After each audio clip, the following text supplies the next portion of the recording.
I would just like to share this verse in Titus 2:11-14. Ang ganda lang nito. Basahin ko.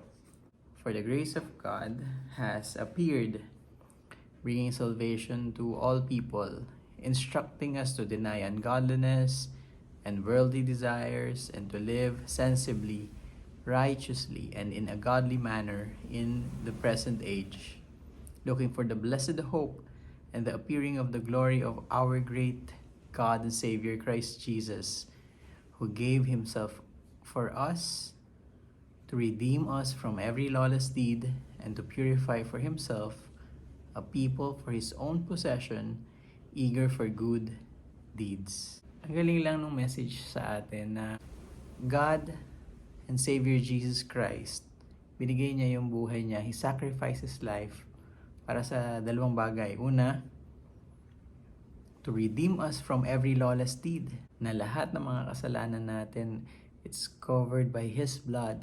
Yung sacrifice niya, He died for our sins and received the punishment for us so that we will be redeemed. And hindi lang tayo na-save ni Lord, pero, padalawa, to purify for Himself a people for His own possession, eager for good deeds.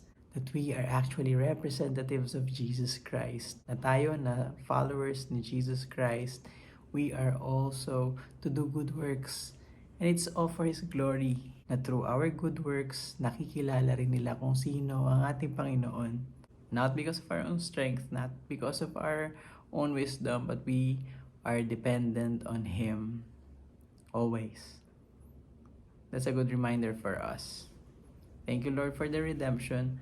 Thank you, Lord, that you have made us for good works.